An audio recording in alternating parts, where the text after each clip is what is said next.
Hey there, King and Kings family. We are especially happy and excited to be here with you today because for months we have been talking about how excited we are for King and King's new multi-site efforts, our new campus that we're going to have in Northwest Omaha, and it was all hypothetical at that point. We didn't have a location. We knew where generally we were going to be, but now we've got that little pinpoint on the map. We know exactly where it's going to be. And in January, we announced that we'd secured a contract with Concordia Jr. Senior High School, which will serve as our Northwest campus starting this fall. To talk through this development more with me are two people who made it happen: Julie Easley, the executive director at King Kings, and really the driving force behind all things multi-site, and Peter Bay, who will be the Northwest campus director. Welcome, guys. How pumped are you about this news? Yeah, it's super exciting. I mean, really, for such a long time, there was just a question mark there, and just to know that's where we're going to be, and it's such a sweet situation. I'm thrilled. I am. Yeah, and I do need to walk you back a little bit because I bear very little to no responsibility for getting this incredible location. I'm very grateful for it. It's going to be an awesome fit for King Kings and for me. But I think credit first and foremost goes to God on that one. For sure. Absolutely. And then Julie Easley. And that's actually where I want to start, because I want to talk a little bit about how this all came together. Now, one of our 4 core values at King Kings here is reliant. And we had to be pretty reliant in this project because our timeline kept creeping closer and closer, and some of the places that we were looking at that had a lot of potential, God closed those doors, and he was like, nope, that's not the one. And it was discouraging at times. But Julie, I'd love for you to just kind of talk about the process of how all this came together to this exciting point where we feel like this is a better option than anything else we looked at. Yeah, that's so true. So we had, like you mentioned, we had looked at a couple of different sites, but nothing felt exactly right for us, and just had a lot of pause on some of the places that we were considering, or they just didn't work out for us. And as some of you may know, we have a core team that has been put together for our Northwest campus. This is an awesome group of people, around 20 people who just said, hey, we're committed to Northwest campus. We're going to be attending for 2 years. We're going to be serving and giving. We're going to be in connect groups, and we're just all in with Peter. And we'd been meeting with this core team, and one of the things that we had been wanting to do was just to pray right over this whole situation. And one of our core team members said, hey, why don't we do a prayer walk around some of these? It wasn't. It was Ryan Dean Burge. It was Ryan Dean? Yep. Oh, well, yeah, he I'll said, give why Frank don't we credit as well. Yeah, he's an awesome prayer. Ryan Dean. That's great. And so he said, why don't we go around some of these places where we're considering and do a prayer walk? And, that sounded fantastic. The thing is, if you're a bunch of people walking around a building at night that you're not affiliated with, it just feels a little dicey. Right. So I thought, you know what? Concordia Jr. Senior is right in that sweet spot of where we want to be. Maybe we could just pray generally there. So I called someone over at Concordia and said, hey, would it be possible for us to do a prayer walk there? Well, this person happened to be the wife of the head of schools at Concordia. And when she heard that we were looking for a place for our Northwest campus, her ears perked up, because of the church that had been there previously was no longer going to be using Concordia as a space for them. And so she contacted her husband and said, hey, did you hear about this?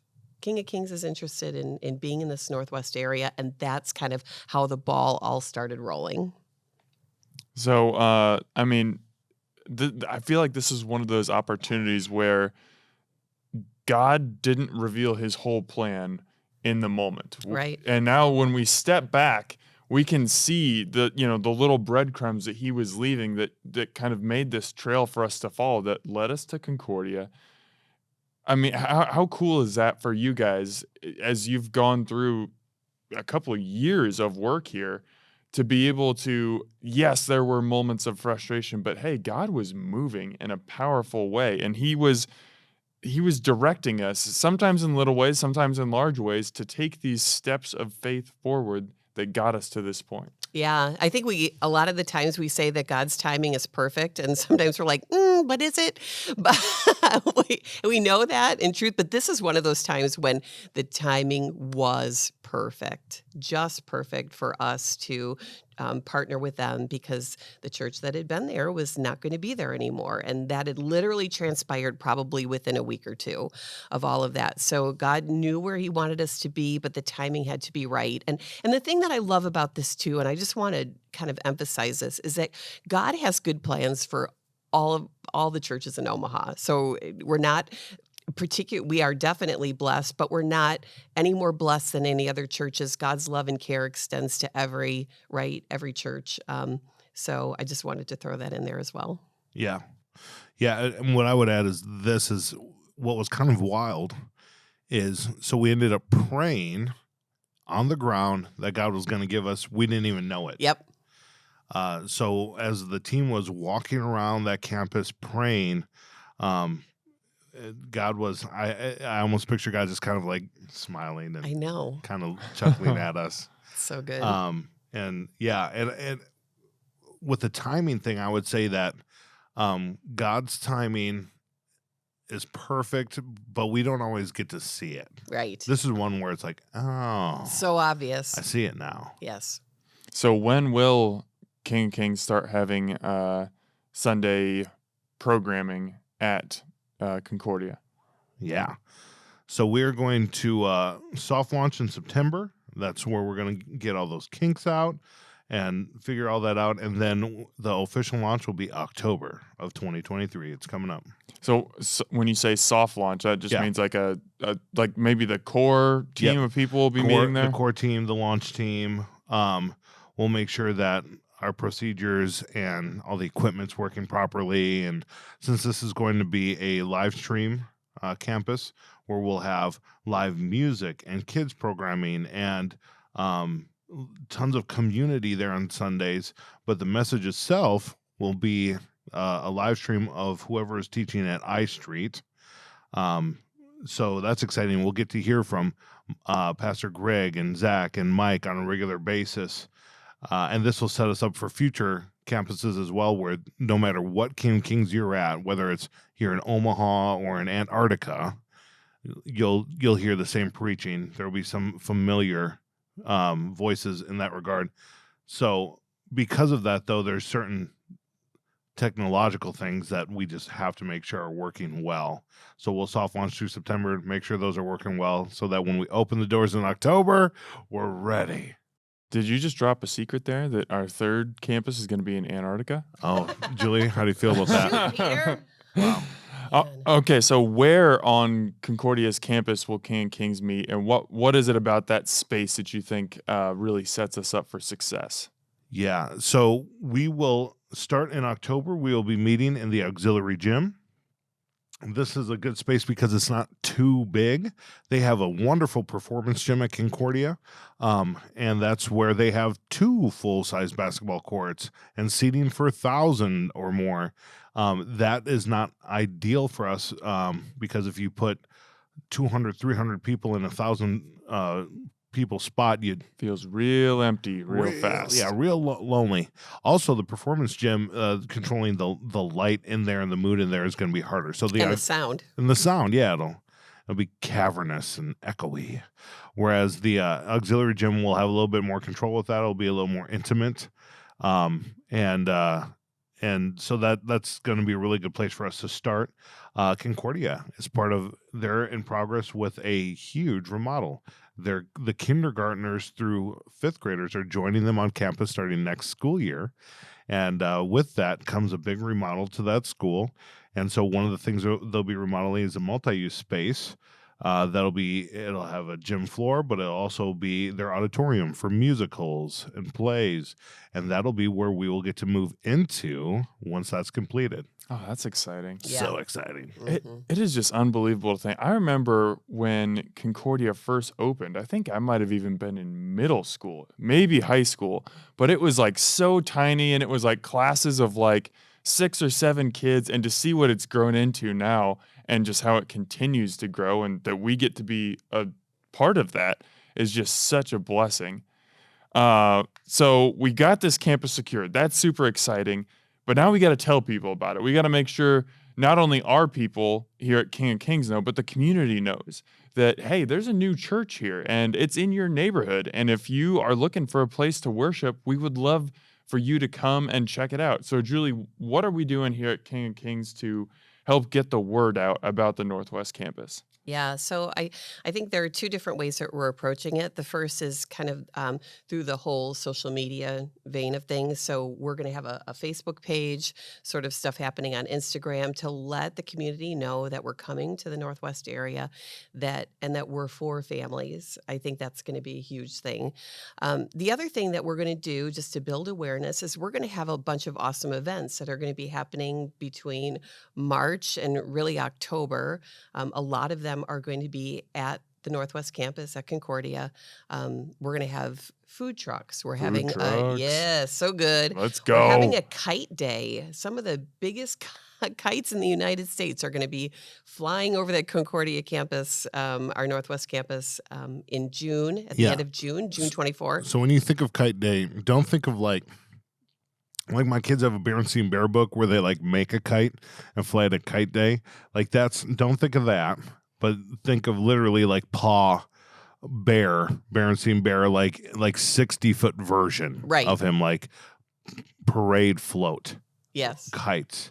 I saw a picture of this on Facebook of the type of kites we're going to have, and it was like as big as a bus. And I was like, that's not a kite. That's like a UFO. I know. They're Yeah, huge. it's going to be outrageous. Yeah. So we'll have that happening in June. We'll have a parents' night out. We'll be hosting there just for parents in the community. We're having a concert in the park in July. Names Without Numbers is going to be there. Dave Owens, who leads our worship team, is part of a band, a fantastic band. And we'll have a concert in the park there at Concordia. Lots to do. So just a ton of fun activities to kind of raise awareness that we're in the neighborhood. Love it. Peter, this is kind of coming full circle for you going back to Concordia because you've got a history there. How crazy is it that you'll be working so closely with Concordia once more? Yeah. The phrase "you have a history" there can also be pretty negative. That made it sound bad. yeah. I didn't mean it that way. I wasn't arrested at Concordia. I taught there. Yes, I taught there prior to coming here to King of Kings. So it is wild coming full circle. It's kind of a homecoming in some ways for me to return to that campus. There are some of the teachers that I worked with 10 years ago that are still there. That's so cool. And when I go there, it feels like a homecoming. A lot of fun, a lot of familiar and friendly faces. And my kids attend there. Next year, I'll have a kindergartner and a second and a third grader on that campus as well. So lots of teachers and families that I know well and many more that I'll get to know well. Yeah, I love that you're like coming in already, sounds weird to say, as a known commodity, but a lot of people already know you. It's not like, oh, here comes this brand new guy Right. parachuting. It's like, oh, that's Peter. We know Peter. Right. Sweet. I'll attend there. I think that's really cool. Well, and I've been blessed to be able to do chapels there. Yep. Just earlier this year, I got to be the MC for their gala. So yeah, it's fun to get involved in a place where I know the teachers and community well. Mm-hmm. So this is all obviously very exciting that we know where the Northwest Campus is going to be. A lot of work has been done to get there, but there's still a lot of work that has to be done and a lot of plans that have to be made. Guys, just in the coming months as we prepare to open this campus, what can people be praying specifically for to make sure that God is in this and this is a successful launch? Yeah, I think we're still looking for a couple people to fill staff spots at Northwest. We're looking for a part-time campus kidsman director, so that be in prayer for that. Also, a campus worship director. That's a full-time job, kind of overseeing worship and tech. Speaking of tech, right, there's just a ton of things that need to happen at I Street to get it ready to be a broadcast campus, and then also has to happen at the Northwest campus. As you may know, I think everybody knows right now, supply chain issues still loom large. And so just that everything would come in as it needs to, and that that would all come together I'm just praying for our relationship with Concordia. It is fantastic, and we're praying to keep it that way. And then I think for me, just praying for Peter and the core team, that the Holy Spirit would just be preparing them for this whole new thing. It's really exciting. Yeah, with that, I talked to a church planner who's planted several churches down in Texas just last week, and he was telling me how he's seen it as a theme that almost every single time that Satan has attacks on the church leaders as well as the core families. Mm.